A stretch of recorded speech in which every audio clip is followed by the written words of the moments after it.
Hello दोस्तों, नमस्कार। Digital दौलत यूट्यूब चैनल में आपका दिल से बहुत बहुत स्वागत है। दोस्तों, अगर चैनल को पहली बार विजिट करा है तो चैनल को सब्सक्राइब कर लीजिएगा और साथ ही साथ बेल आइकन को हिट कर लीजिएगा ताकि आपको हर इंपॉर्टेंट नोटिफिकेशन, हर important video cryptocurrency, blockchain, web 3 और साथ ही स्टॉक मार्केट पे मिलती रहे और आप कुछ भी मिस ना कर दें। तो दोस्तों, चलिए शुरू करते हैं आज का इम्पोर्टेंट टॉपिक। तो दोस्तों, आज हम बात करने वाले हैं Q1 रिजल्ट के 3 कंपनियों के। ठीक है भाई, अदानी, आइशर मोटर्स और स्विगी। ठीक है, ये तीनों बहुत अच्छी कंपनीज हैं। और चलिए शुरू करते हैं सबसे पहले अदानी एंटरप्राइज से। तो अदानी एंटरप्राइज भाई कैसा रहा Q1 का नंबर? तो भाई जो इनका नेट प्रॉफिट है वो ड्रॉप हो गया है 45% से। ठीक है, ईयर ऑन ईयर बेसिस पे। तो जो प्रॉफिट अभी भी प्रॉफिट में है, बट प्रॉफिट जो पिछले साल था, ठीक है, उससे क्या हुआ है कि अभी ड्रॉप हो गया है। तो अब यहाँ पे देख सकते हो drop by 45% year on year basis from, अभी पहले कितना था 14,550 करोड़ इन Q1, ठीक है, FY25। अभी कितना हो गया 7,340 करोड़ इन Q1 FY26। And revenue from operation वो भी डिक्लाइन हो गया 14%, ठीक है, ईयर ऑन ईयर बेसिस पे। अभी कितना हो गया है 2100 करोड़। ठीक है, 21,996 करोड़, 961 करोड़, सॉरी भाई, 21,961 करोड़। ठीक है, तो इतना हो गया अभी। और प्रॉफिट फॉल क्यों हुआ भाई? प्रॉफिट समझने पड़ेगा, ये की ड्राइवर क्या है, इसके पीछे रीज़न क्या है। ठीक है, देखिए भाई, अगर आपको जब तक रीज़न, ठीक है, अब रीज़न नहीं समझ में आएगा तब तक आप डिसीजन नहीं ले पाओगे कि रहना है कि निकलना है। ठीक है, तो रीज़न समझने के लिए भाई हमें समझना पड़ेगा कि क्यों फॉल हुआ। ठीक है, तो weakness in cold trading division. ठीक है, तो भाई अभी क्या है, अभी चल रही हैं गर्मियाँ। ठीक है, कॉल क्या है इनका 36% जो है टोटल रेवेन्यू का हिस्सा होता है। तो इसमें क्या हुआ 27% ड्रॉप हो गया। ये तो नेचुरल था। ठीक है, तो इनकी तरफ से तो कोई गड़बड़ नहीं हुई थी। ठीक है, एंड इससे क्या हो गया कि भाई इनका जो 45% यहीं से ड्रॉप हो गया। यहाँ पर आप देख सकते हो it's pre tax profit fail रफली 45%। तो एक तो हो गया कॉल। ठीक है, और कोई रीज़न है? हाँ जी भाई, इसके चलो, हाँ, ये तो हमने ऑलरेडी डिस्कस कर लिया क्यों हो गया भाई। ठीक है, क्योंकि कॉल अभी गर्मियां हैं, ठीक है, अर्ली मॉनसून है, स्लगिश इकोनॉमी है, तो इसके चलते क्या हुआ, कॉल कंजम्पशन कम होगी। वो तो ऑब्वियस है, वो तो बनती भी है। ठीक है, दूसरा रीज़न देखते हैं। अब क्या है भाई, अब ये देखो, पहला था कॉल, ठीक है, अब दूसरा हो गया क्लीन एनर्जी। तो अभी क्या है भाई, कॉल से तो एनर्जी, अब सरकार भी है, ठीक है, एनवायरमेंटलिस्ट भी जो है सभी वो क्या कर रहे हैं भाई, क्लीन एनर्जी जनरेट करो। क्लीन एनर्जी मतलब क्या, रिन्यूएबल एनर्जी। ठीक है, जिससे कार्बन फुटप्रिंट ना हो। क्यों? क्योंकि भाई हमारे देश में बहुत ज़्यादा गर्मी हो रही है। ठीक है, आपको पता है ग्लोबल वार्मिंग, ऐसे इश्यूज हैं। तो इसके चलते क्या हो रहा है, वैसे भी जो इनका कोल वाला जो सेगमेंट है ना, वो मेरे को लगता है फ्यूचर में ये तो बंद हो जाएगा। ठीक है, तो इसके चलते क्या हो जाएगा, इनको ये देखिए, ये बंद हो जाएगा। क्यों? क्योंकि भाई ऑब्वियसली ये कार्बन फुटप्रिंट छोड़ता है। तो इसके चलते क्या हो जाएगा, इनका जो शिफ्ट आ जाएगा ना, वो रिन्यूएबल एनर्जी पे आ जाएगा, जैसे सोलर एंड विंड बिजनेसेस। ठीक है, सोलर जैसे अदानी पावर जो है, ठीक है, अदानी ग्रीन। ठीक है, तो इसमें क्या हो जाएगा, ये बंद होकर इसमें क्या हो जाएगा कि फोकस सब इधर ही आ जाएगा। तो इसके चलते क्या हो गया भाई, इनका रेवेन्यू जो है इसमें भी ड्रॉप हुआ। ठीक है, वो ड्रॉप क्यों हुआ भाई? ठीक है, इन्होंने पोस्ट करा, ठीक है, decline of 11% with pre tax profit down about 34% reaching 982 crore. ठीक है, तो भाई अभी क्या हो रहा है, आपको पता है कि भाई जो हम एक ही बंदा है भाई, उसकी बार बार अगर बात करें, डोनाल्ड ट्रंप। ठीक है, तो उन्होंने काफ़ी इश्यूज क्रिएट करके रखे हुए हैं। तो उसके चलते इनके बिजनेस पे, अदानी रिन्यूएबल पे, क्योंकि इनका काफ़ी प्रेजेंस जो है यूएस मार्केट में भी है, तो उसके चलते क्या हो रहा है, इनको इम्पैक्ट आ रहा है। तो इसीलिए इनका जो रेवेन्यू है वो भी डिक्लाइन हुआ यहाँ पे। अब देखते हैं भाई अब क्या हो रहा है, क्योंकि देखिए हर कुछ समय बाद, अब क्योंकि जो हम बिजनेस करते थे 10 साल पहले, वो आज नहीं कर रहे, और आने वाले टाइम में, ठीक है, वो बिल्कुल चेंज हो जाएगा जो आज हम कर रहे हैं। तो इसी के चलते क्या हो रहा है, कंपनी क्या हो रही है, फ्यूचर रेडी। ठीक है, अदानी एंटरप्राइज हो रही है फ्यूचर रेडी। तो अब जैसे पहले तो हमने डिस्कस करा, क्या कर रहा है, फोकस कोल से हटाकर अब कहाँ पर आ रहे हैं, रिन्यूएबल पे। ठीक है, रिन्यूएबल एनर्जी पे। तो अब उसके साथ साथ ये फोकस कहाँ पे कर रहे हैं भाई, डेटा सेंटर्स, एयरपोर्ट्स, रोड्स। तो उसके चलते क्या हो रहा है भाई, इनके जो है, ठीक है, इन्वेस्टमेंट बहुत ज़्यादा हो रही है। तो इनको क्या करने पड़ रहे हैं, मार्जिन स्क्वीज करने पड़ रहे हैं। इनके ऊपर डेट भी इंक्रीज हो रहा है, क्योंकि भाई अब जब कुछ भी, अगर आप कहीं कोई नया बिजनेस करने जाओगे, ठीक है, तो आप अपने पैसे से थोड़ी करोगे भाई।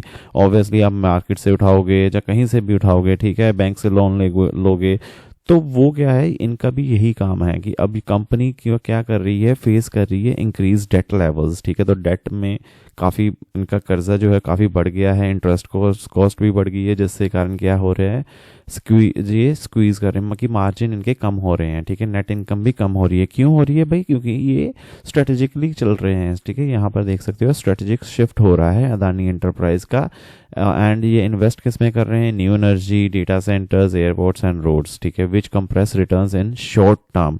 तो शॉर्ट टर्म के लिए तो भाई इनका जो है वो डाउन है, वाइल लॉन्ग टर्म में अच्छा खासा इनको बेनिफिट देगा ये वाला बिजनेस। क्यों? क्योंकि भाई जैसे ही इनका सारा बिजनेस जो है, जो रिस्ट्रक्चरिंग खत्म होगी, ठीक है, फिर इनको क्या करना पड़ेगा? कुछ भी इन्वेस्ट नहीं करना पड़ेगा, जो जितना भी प्रॉफिट आएगा वो सब इनका ही होगा, ठीक है। तो ये हो गया इनके रीजंस, ठीक है, फॉल होने के। अब यहाँ पर आप देख सकते हो भाई, अभी जैसे क्योंकि ये ड्यूरिंग मार्केट आवर्स ही रिजल्ट आ गया था, तो ये 4% फेल हो गया था, ठीक है। 2430 रुपये पे बंद हुआ इनका शेयर। अब बात कर लेते हैं भाई आयशर मोटर्स, ठीक है। आयशर मोटर्स का कैसे रहा, ठीक है, वो समझने की कोशिश करते हैं। भाई आयशर मोटर्स ने तो कमाल कर दिया। इनका जो नेट प्रॉफिट है वो कितने, 1205 करोड़, ठीक है, जो हुआ है इनको नेट प्रॉफिट। तो इनका जो ईयर ऑन ईयर बेसिस पे है, पहले कितना हुआ था, 1100 करोड़, अभी हो गया 1200 करोड़। तो इसमें क्या है, इंक्रीज है, ठीक है, पिछले साल के मुकाबले। और जो रिजल्ट है भाई वो उसने बीट करा है एनालिस्ट को एक्सपेक्टेशंस। तो एनालिस्ट का एक्सपेक्टेशंस कितना था भाई? उनका था कि 1117 करोड़ का प्रॉफिट होगा, बट इनका कितना हुआ, 1205 करोड़ का प्रॉफिट। तो इनका तो भैया ये तो बहुत अच्छा रिजल्ट है भाई, 5 स्टार वाला रिजल्ट है इनका, ठीक है। तो आयशर मोटर्स भाई सच में बहुत बहुत अच्छी कंपनी है। रेवेन्यू फ्रॉम ऑपरेशंस कितना हुआ इनको, $50 बिलियन, 50 बिलियन INR, ठीक है, 5042 करोड़ का रेवेन्यू आया। कितने परसेंट अप हुआ? 14.8% up year on year basis पे। और ये सारा जो रेवेन्यू है भाई सिर्फ एक सेगमेंट से है, मोटरसाइकिल की सेल से। आप इमेजिन कर सकते हो भाई कि इनका जो मोटरसाइकिल है वो कितनी अच्छी तरह से, कितना स्ट्रांग इन्होंने मार्केट कैप्चर करी हुई है। तो इनकी जो मोटरसाइकिल है, ठीक है, वो काफ़ी अच्छी चल रही है। और अब तो जैसे ये सुनने में आ रहा है कि इलेक्ट्रिक मोटरसाइकिल्स भी लेकर आ रहे हैं, जो कि इक्वली गुड होंगी, क्योंकि अभी जो शिफ्ट हो रहा है इलेक्ट्रिसिटी पे हो रहा है, ठीक है।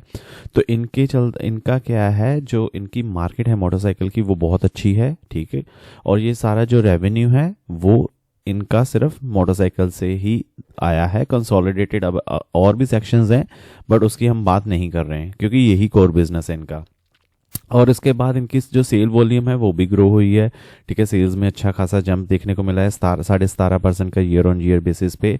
तो एक्सपोर्ट जो हुआ है, जो बाहर की कंट्रीज में एक्सपोर्ट हुआ है, वो 72% हुआ है। और जिसने क्या है कि भाई शिपमेंट बहुत ज़्यादा अच्छी करी है। और इन्होंने जो इंक्रीज हुआ है, अभी 1,136 यूनिट जो है एक्सपोर्ट करे हैं।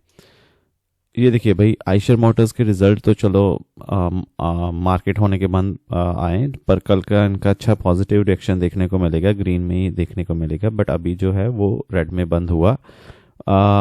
तो बाकी इनका जैसे 6 महीने के डेटा देखोगे, ठीक है, ग्रीन में है, 1 ईयर का ग्रीन में है, 5 ईयर का भाई ग्रीन में है। और भाई और मैक्सिमम टाइम में तो आप देख सकते हो भाई, जिसने इस टाइम पे लिया होगा तो वो तो भाई बहुत बहुत अच्छा रिजल्ट है इनका। अब बात करते हैं भाई स्विगी की, ठीक है। स्विगी जो है, स्विगी का भाई रिजल्ट जो है वो काफ़ी बुरा है, काफ़ी डरावना है, ठीक है। वो डरावना इसलिए है क्योंकि अभी जो इनका आप देख सकते हो जो लॉस हुआ है वो हुआ है लगभग 1200 करोड़ का, ठीक है। वो कितना हो गया, डबल हो गया है पिछले क्वार्टर से, ठीक है, कि पिछले साल के क्वार्टर से, सॉरी, पिछले साल के क्वार्टर से, ठीक है। पिछले साल कितना था, 611 करोड़ का लॉस था, अभी हो गया 1200 करोड़ का लॉस, ठीक है। अब क्या हो गया भाई, इनका लॉस क्यों हुआ है, बट हाँ रेवेन्यू कैसे हुआ, रेवेन्यू हुआ है, रेवेन्यू अच्छा हुआ है, 54% का जंप देखने को मिल रहा है। पिछले साल कितना था, 3222 करोड़, अभी लगभग आप मान के चलिए 5000 करोड़ हो गया, ठीक है। और इसके चलते चलते क्या हुआ, टोटल इनकम, ठीक है, तो टोटल इनकम जो है भाई उसमें जो है, ठीक है, वो आप यहाँ पे देख सकते हो 5,048 करोड़ की इनकम है इनकी, कंपेयर टू 3,310 करोड़, ठीक है, इन Q1 FY25, ठीक है। एंड इसमें भी भाई Q4 में इनकी जो थी 45,131 करोड़ की इनकम थी Q4 में। तो ठीक है, इनकम तो अच्छी होगी, ये रेवेन्यू भी अच्छा हुआ है, बट प्रॉफिट जो है भाई वो डबल हो गया है लॉस में। मतलब एक्सपेंस क्यों इतना भाई, इतना क्यों हो गया, ठीक है। अब देखिए एक्सपेंस कितने हो गए, एक्सपेंस इंक्रीज हुए हैं भाई, ठीक है, 60%, ठीक है, 60% एक्सपेंस इंक्रीज कर दिए कंपनी ने। अभी कितने हो गए एक्सपेंस, 6,244 करोड़, ठीक है। तो ईयर ऑन ईयर बेसिस पे कितने थे, 3,908 करोड़ के थे, और उसमें 11% अप सिक्वेंशली, ठीक है। पिछले Q4 में कितने थे, 5,610 करोड़। तो भाई 60% इंक्रीज हुआ है यहाँ पे आप देख सकते हो ईयर ऑन ईयर बेसिस पे। हाँ जी, ये थोड़ा सा डेटा ठीक लग रहा है मेरे को, ठीक है। मंथली ट्रांजैक्टिंग यूजर्स, तो ट्रांजैक्टिंग यूजर्स जैसे अभी कितने हैं, 21.6 मिलियन, तो अब कितने हो गए, 35% अप हुए हैं। तो काफ़ी अच्छा जंप देखने को मिल रहा है स्विगी के जो मंथली यूजर्स हैं, जो भी आप कह सकते हो, ठीक है, जो ट्रांजैक्ट करते हैं स्विगी में, तो उसमें अच्छा खासा जंप देखने को मिल रहा है। और ये रहा भाई स्विगी का जो आज का चार्ट है, ठीक है। तो अभी जैसे आप देख सकते हो यहाँ पे, ठीक है, अभी ठीक है 6 महीने में रेड है, 1 साल में भी रेड है, तो काफ़ी अभी इनको काफ़ी इम्प्रूव करना पड़ेगा, क्योंकि अभी जैसे है जो 6% डाउन है अपनी लिस्टिंग प्राइस है अभी। बट आप यहाँ पे ऑल टाइम हाई से अभी तक का देखोगे तो भाई 32% डाउन है। तो इनके चलते काफ़ी दिक्कतों का सामना हो रहा है स्विगी को, ठीक है। और स्विगी जैसे कि मेरे अपने क्योंकि इनका जो है बहुत ही ज़्यादा कंपटीशन है, किसके साथ कंपटीशन है भाई, इंस्टामार्ट, ठीक है, जेप्टो। तो इसके चलते क्या हो रहा है, स्विगी को काफ़ी ज़्यादा जो है लॉसेस बियर करने पड़ रहे हैं, ठीक है। काफ़ी ज़्यादा इनको दिक्कतें सामना करनी पड़ रही हैं। और जैसे कि हमने अपनी दूसरी वीडियो में डिस्कस करा था, जैसे कि डी मार्ट, ठीक है, डी मार्ट तो भाई उन्होंने तो साफ मना कर दिया, उनकी मैनेजमेंट ने तो कह दिया कि भाई हम क्विक कॉमर्स में नहीं एंटर कर रहे हैं, क्योंकि भाई इसमें क्या है, प्रॉफिट बहुत कम है, ठीक है, सरखपाई बहुत ज़्यादा है, और इसमें क्या है, इंफ्रास्ट्रक्चर, ठीक है। अब भाई आपको क्विक कॉमर्स में क्या है, आपको एक पहले मैन पावर हायर करनी पड़ेगी, आपके पास एक इंफ्रास्ट्रक्चर सेटअप होना चाहिए, और उसके बाद आपको एक टेक्नोलॉजी, हैवी टेक्नोलॉजी पे इन्वेस्ट करना पड़ेगा, तब जाकर आप क्विक कॉमर्स में एंटर कर पाओगे और तभी आप compete कर पाओगे, क्योंकि वैसे तो बहुत ज़्यादा दिक्कतें हैं। इसीलिए जो डी मार्ट है उन्होंने कहा है भाई हम ओल्ड स्कूल ही चलेंगे। आप मैं लिंक ऊपर आई बटन पे दे दूंगा, हमने वहाँ से पे प्रॉपर अच्छे से डिस्कस करा था, क्योंकि भाई उनको प्रॉफिट मार्जिन बचाने हैं। तो अगर नहीं होता तो भाई ऐसा हाल होता है कि जिसमें आपको प्रॉफिट से हाथ धोना पड़ता है। आशा करता हूँ दोस्तों वीडियो अच्छी लगी हो तो लाइक और सब्सक्राइब करना मत भूलिएगा। मिलते हैं अगली वीडियो में, तब तक के लिए धन्यवाद।